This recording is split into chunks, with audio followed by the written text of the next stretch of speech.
الحمد لله رب العالمين والعاقبة للمتقين ولا عدوان إلا على الظالمين.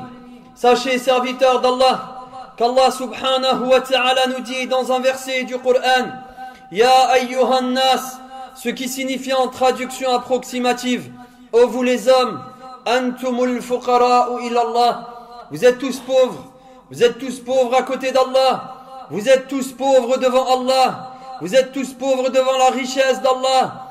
Quant à lui, il est Al-Ghaniyul Hamid. Al-Ghani, c'est-à-dire le riche, tellement riche qu'il subsiste par lui-même. Il a besoin de personne, il ne dépend de personne. Tout autre que lui ne peut vivre et subsister que par lui. Quant à lui, il ne dépend d'absolument personne. Parmi les noms sublimes et majestueux d'Allah, ce nom Al-Ghani, Jalla Jalaluhu, qui a été mentionné à plusieurs reprises dans le Coran. 18 fois, ce nom est mentionné dans le livre d'Allah. Et parmi ces mentions, le verset où Allah subhanahu wa ta'ala dit Wa rabbuka al-ghaniyyu dhur-rahmah, c'est-à-dire, et ton Seigneur est certes al-Ghani, le riche qui subsiste par lui-même, dhur-rahmah, le détenteur de la miséricorde suprême. Et dans un autre verset, Allah subhanahu wa ta'ala nous dit Lillahi ma fis samawati wal ard, ce qui signifie approximativement à Allah seul appartient le royaume des cieux et de la terre. À Allah seul appartient le royaume des cieux et de la terre. Inna Allaha huwa al-Ghaniyul Hamid, et il est Al-Ghani, le riche qui subsiste par lui-même, le digne des louanges. Parmi les noms d'Allah subhanahu wa ta'ala, Al-Ghani, le riche qui subsiste par lui-même, qui ne dépend de personne et dont absolument tout autre que lui ne peut exister que par lui, tout autre que lui ne peut subsister que par lui. Al-Mulku Mulkuhu. Et parmi les sens et les profondeurs de ce nom, c'est que la royauté Al-Mulk lui appartient à lui seul. La royauté des cieux et de la terre, la royauté du monde, des océans et des univers, la royauté de toutes choses lui appartient. Wal-Amru Amruhu, l'ordre et le commandement lui revient. Wat-Tadbiru Tadbiruhu, la gérance est en sa main. Les cieux lui appartiennent, les terres lui appartiennent, le soleil est à lui, la lune est à lui, et leurs habitants sont à lui. Ma aghna, quelle richesse, wallah, que la richesse de notre Seigneur. Al-Jibalu lahu, les montagnes, dans leur immensité, certaines de ces montagnes dépassent les nuages et atteignent les cieux. Ces montagnes lui appartiennent. Al-Biharu lahu, les océans dans leur profondeur lui appartiennent. Les océans et leurs habitants, parmi les monstres marins et les petits poissons dans ces hauteurs lui appartiennent. Ma aghna, quelle richesse, wallah. Al-kullu muftaqirun ilay, absolument chaque chose dans l'étendue de son royaume dépend de lui, a été créé par lui, ne peut vivre que par lui, ne trouve sa subsistance qu'en lui. Toute chose dans l'étendue du royaume, du trône majestueux jusqu'aux petits poissons dans les profondeurs de l'océan, ne peut tenir, exister, vivre et subsister que par Al-Ghani Jalla Jalaluhu. Le trône ne peut tenir que par Allah. Le kursi ne déborde sur les cieux et la terre que par Allah. Les 7 cieux ne s'effondrent pas que par Allah. Les montagnes s'élèvent dans les cieux que par Allah. Les océans dans leur profondeur ne peuvent subsister que par Allah. Et les forêts et leurs habitants parmi les animaux ne peuvent subsister que par Allah. Toute chose de la création dépend d'Allah, subsiste par Allah, ne peut exister et que par Allah, uniquement par lui. Toute chose de la création, quant à lui, il ne dépend de personne. Quant à lui, son existence ne dépend d'aucune de ses créatures, ni le trône, ni le kursi, ni les hommes, ni les djinns, ni les anges, ni les cieux, ni la terre. Il est celui qui subsiste par lui-même, Jalla Jalaluhu, dans sa richesse absolue. Avant la création des cieux et de la terre, il était riche. Aujourd'hui même où je vous parle, il est riche. Et demain, même sans les hommes et les humains, il est riche. Il est riche par essence, Jalla Jalaluhu. Et sa richesse n'a pas été obtenue par la mort d'un père, puisqu'il n'en a pas. Il n'a pas obtenu son royaume par la mort de parents, en reprenant après eux leur héritage, car il n'y a personne avant lui. Et personne après lui n'héritera de son royaume, car il n'y a personne après lui. Awwalum bil abtida, il est le premier sans début. Wa akhirum bil intiha, il est le dernier sans fin, riche par essence, Jalla Jalaluhu. Et parmi les expressions de cette richesse, le fait que l'obéissance des obéissants ne l'enrichit pas, et la désobéissance des désobéissants ne l'appauvrit pas. Si l'humanité tout entière, si l'humanité entièrement croyait en Allah, ne lui donnait pas d'égo et d'associés, cela ne l'enrichirait pas, cela ne le renforcerait pas. Et si l'humanité mécroyait, et si l'humanité du premier jusqu'au dernier était les pires, et lui donnait des égos et des associés, l'avait renié, cela ne l'appauvrirait pas, et cela n'amoindrirait pas son royaume et sa richesse. Allah subhanahu wa ta'ala nous dit وَمَنْ شَكَرَ فَإِنَّمَا يَشْكُرُ لِنَفْسِهِ. Et quiconque se montre reconnaissant, en réalité, ne l'est que pour lui-même. Si tu adores Allah, lui n'en a pas besoin. Il n'a pas besoin de tes prosternations. Il n'a pas besoin de tes inclinaisons. Il n'a pas besoin de tes jours de jeûne à te priver de manger et de boire. Il n'a pas besoin de tes lectures du Coran. Il n'a pas besoin de tes adorations et actes de dévotion.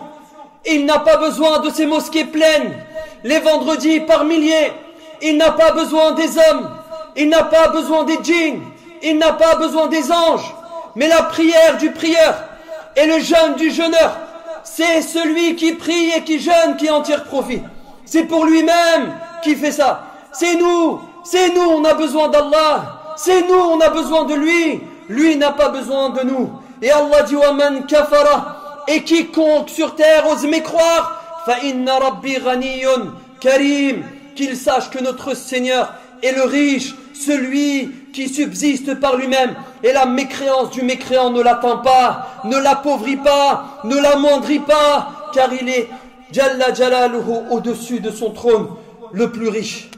Et dans le hadith au-dessus, Allah subhanahu wa ta'ala nous parle de cette richesse, de l'étendue de sa puissance, Jalla Jalaluhu, et de sa majesté.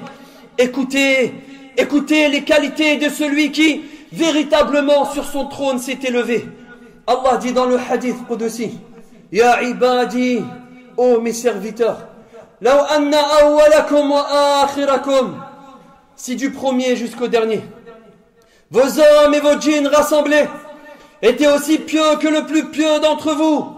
Imaginez l'humanité, du premier jusqu'au dernier, les hommes et les djinns rassemblés, aussi pieux que le plus pieux d'entre eux. Allah dit, Ma zada dhalika fi mulki shay'a, cela n'augmenterait en rien ma richesse, cela n'augmenterait en rien ma puissance, cela n'augmenterait en rien ma majesté. Et si des premiers jusqu'au dernier, les hommes et les djinns rassemblés étaient plus pervers que le plus pervers d'entre vous, ma naqasa dhalika fi mulki shay'a, cela ne diminuerait en rien de ma richesse, cela ne diminuerait en rien de ma puissance et de ma majesté.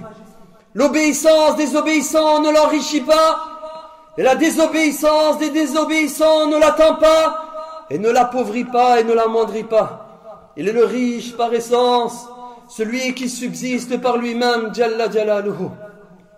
Amin kamali ghina. Et parmi les expressions de cette richesse, c'est que les donations des donateurs, infaqul munfiqin, et les sadaqas des mutasaddiqin, ne l'enrichit pas. Tout ce que tu as donné pour Allah, chaque sadaqa que tu as donné pour Allah depuis ta naissance, Wallah, il ne l'a pas enrichi. Wallah, cela n'a pas enrichi et cela n'a pas augmenté les trésors de son royaume, Jalla Jalaluhu. Les sadaqas des mutasaddiqin, les millions, les milliards donnés sur terre pour Allah ne l'enrichit pas, ne l'atteignent pas, n'augmente pas sa puissance et sa majesté, car il est déjà riche par essence, Jalla Jalaluhu. Et la richesse donnée lui appartenait déjà et elle lui appartient à la fin. Et l'avarice des avares, et ces moments, vous savez, quand l'appeleur appelle à donner, à dépenser pour Allah, et que les cœurs se ferment, et les mains se referment par crainte de pauvreté, alors sachez que l'avarice des avares ne l'appauvrit pas. Combien de fois les avares ont dit je donne pas, moi je dois m'occuper de moi-même déjà, j'ai des projets, des investissements, je donne pas pour Allah. Qu'il sache qu'il n'a pas appauvri Allah, qu'il n'a pas amoindri la richesse d'Allah. Allah n'a pas besoin de toi, Allah n'a pas besoin de ta sadaqa, et ton avarice ne l'atteint pas. C'est toi, ayyuhal miskin, qui avait besoin de donner, de dépenser. Car ce que tu donnes pour Allah, c'est ce que tu retrouveras dans l'au-delà. Et ce que tu gardes par avarice, c'est ce que tu as perdu en réalité dans ce bas monde. Allah subhanahu wa ta'ala nous parle de l'avarice des avares. Et nous dit وَمَنْ يَبْخَلْ فَإِنَّمَا يَبْخَلُ عَنْ نَفْسِهِ.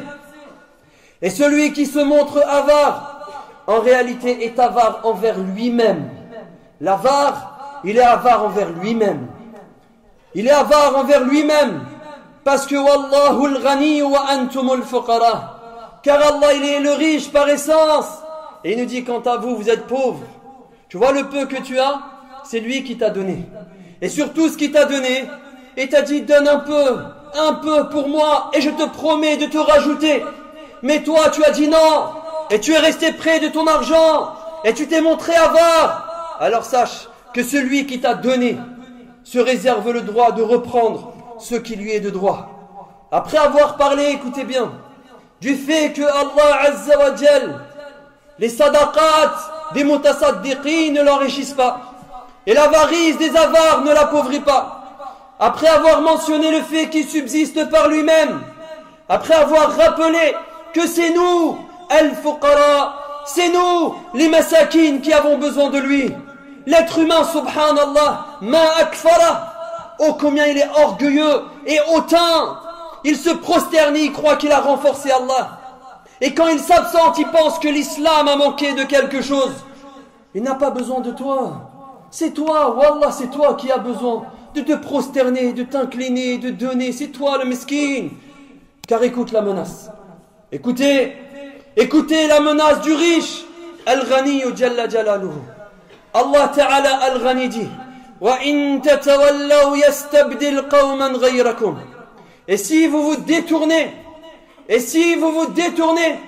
alors il vous remplacera par un peuple autre que vous, qui l'aimera plus que vous et qui seront meilleurs que vous. Tu n'es pas indispensable. Wallahi, tu n'es pas indispensable. Ta prosternation n'est pas indispensable. Ton inclinaison n'est pas indispensable. Ta sadaqa n'est pas indispensable. Si toi tu refuses d'être un serviteur, servant d'Allah, Allah te remplacera par meilleur que toi. Allah il te remplacera par meilleur que toi. Et c'est toi qui perdras. C'est toi qui vas perdre. Rappelez-vous l'invocation du meilleur des hommes. La takilni ila nafsi tarfata aynin. Il disait salawatu rabbi wa salamuhu alayhi.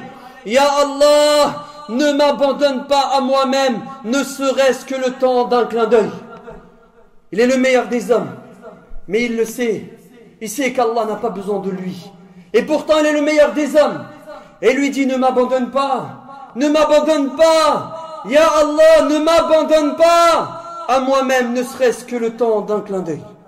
Allah menace et dit, si vous vous détournez, il vous remplacera.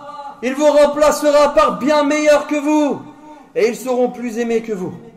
Amin kamali ghina, parmi les expressions de sa richesse, le fait que le riche, écoutez bien, est tellement riche. Le riche, Allah al-Ghani, est tellement riche, mais tellement riche, qu'il a révélé un verset du Coran où il a dit Ud'ouni astajib lakum. Demandez-moi et je vous donnerai. Invoquez-moi et je vous exaucerai. Quel riche peut dire ça? Quel humain riche sur terre peut dire cette parole? Wallahi, leur richesse s'épuiserait. Wallah, ils n'auraient pas assez. Mais le riche, Allah Jalla Jalaluhu, est tellement riche, qu'il a dit à ces milliards d'êtres humains et de djinns, Ud'ouni astajib lakum. Invoquez-moi et je vous exaucerai. Demandez-moi et je vous donnerai. Et il n'a pas fait une promesse en vain. Et il n'a pas promis en savoir qu'il n'était pas en capacité de donner. Au contraire, s'il a promis, c'est qu'Allah, le riche tient à sa parole. Le riche tient à sa parole. Lorsqu'il promet, il tient à sa promesse. Et lorsqu'il dit demandez-moi, Wallahi, sa promesse est vérité. Mais quelle richesse, Wallahi, il faut posséder pour pouvoir dire à ces milliards d'êtres humains et de djinns, demandez-moi et je vous donnerai. Invoquez-moi et je vous exaucerai. Un riche humain ne vous calculerait même pas sur terre. Mais que dis-je, le pauvre il vous calcule pas. Alors que le riche, Al-Ghani, du haut de son trône, il vous appelle et il vous honore et il vous promet de vous donner si vous lui demandez. Alors que l'être humain, lui, il se met en colère lorsque tu commences à être insistant dans tes demandes. L'être humain, tu lui demandes une fois un service, il te dit oui avec une grimace. La deuxième fois, il met du temps à répondre. Et la troisième fois, tu l'as perdu. L'être humain, alors que Allah, le riche, Jalla Jalaluhu, il n'a pas besoin de toi. Il n'a pas besoin de toi. Il te dit, invoque-moi et je te promets de t'exaucer. Le poète, Wallah, a excellé lorsqu'il a dit, La tas'alanna bani Adam hajatan. Ne demandez rien aux humains. Ne présentez pas de demande aux humains. Wasalillahi abwabuhu la tuhjabu. Demandez plutôt à celui dont les portes ne se referment jamais. Allahu yaghdabu in tarakta su'alahu.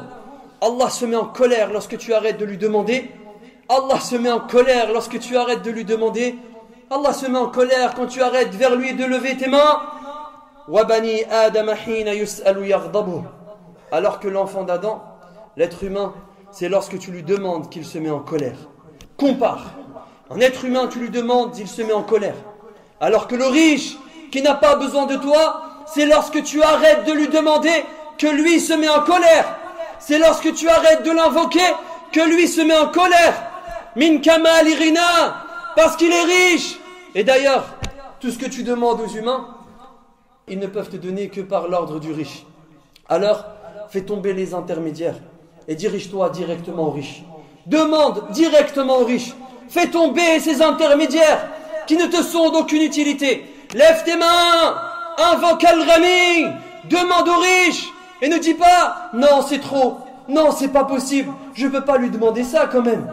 Il y a des malades qui ont désespéré de la guérison et ils ont dit mais les médecins ils ont dit c'est plus possible donc je demande pas la guérison mais je demande juste qu'il me facilite ma mort. Allahu Akbar. Avez-vous oublié qui est Al-Ghani? Les lois de la médecine ont été établies par lui. Il les change comme bon lui semble. Et wallah, de mes yeux, j'ai vu des gens dont les médecins ont dit il vous reste plus que quelques heures avant la mort. Et je suis revenu le lendemain, il était vivant en bonne santé. Et Allah, il l'a guéri. Ne désespérez pas. Ne voyez pas vos demandes comme quelque chose d'impossible.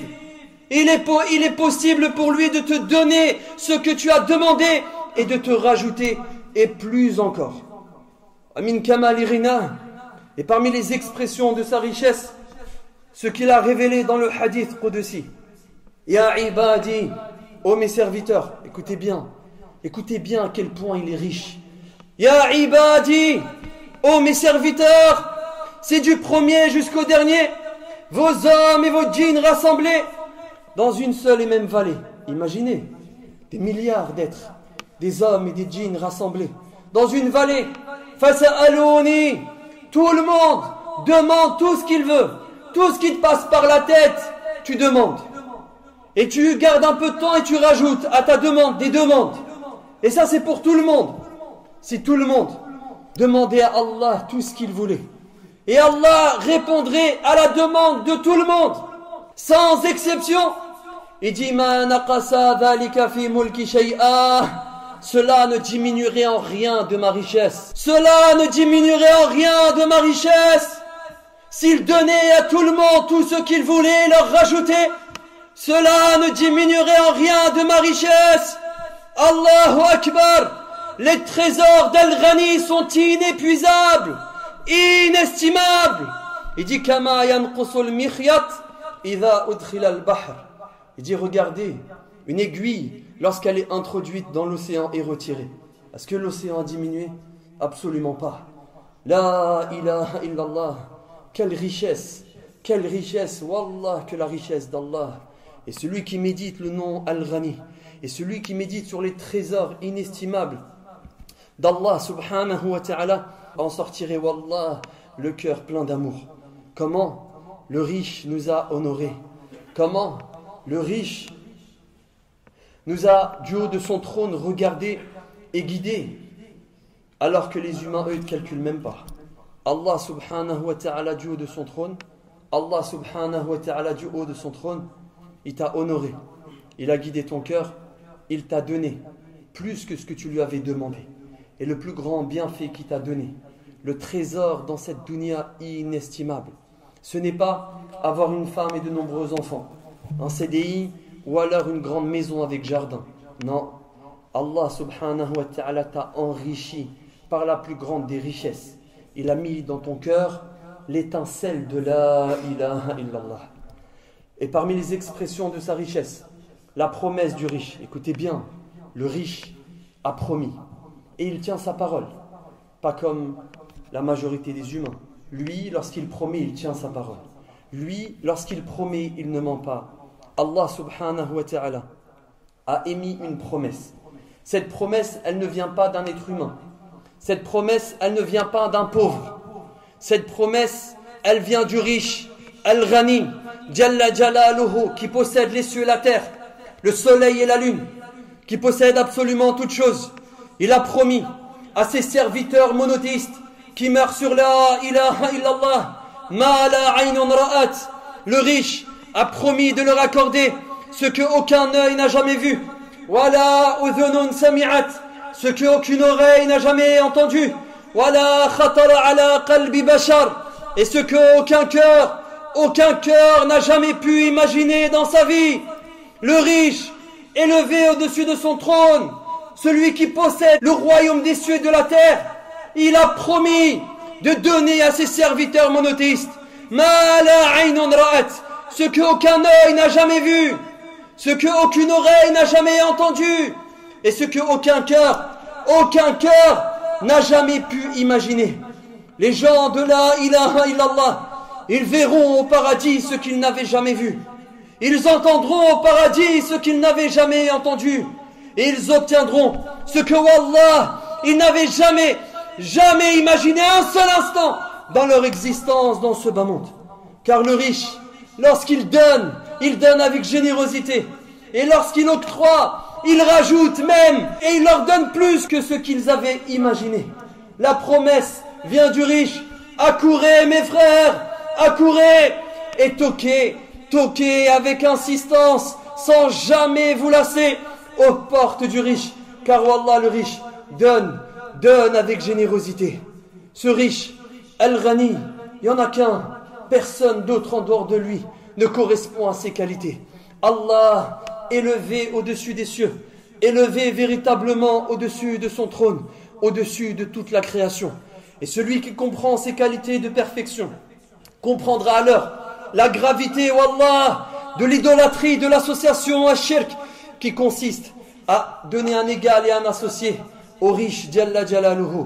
Comment le riche peut être égalé avec autre que lui parmi les pauvres? Comment peut-on donner un égal et un associé au riche alors que tout autre que lui sont pauvres? Comment peut-on donner un égal et un associé à Al-Qawi, le puissant, alors que tout autre que lui est faible?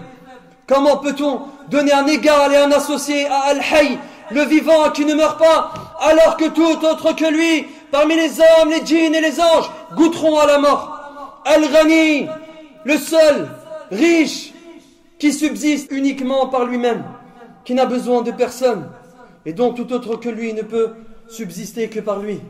Allah, Al-Ghani, est donc le seul qui mérite d'être adoré, le seul qui mérite d'être invoqué, le seul qui mérite d'être aimé véritablement pour ce qu'il est. Aimez-le, il vous a honoré comme personne. Aimez-le, il vous a donné comme personne. Aimez-le, il vous a guidé comme personne. Aimez-le de l'amour, de l'adoration, et laissez vos cœurs tomber devant autant de richesse et de majesté.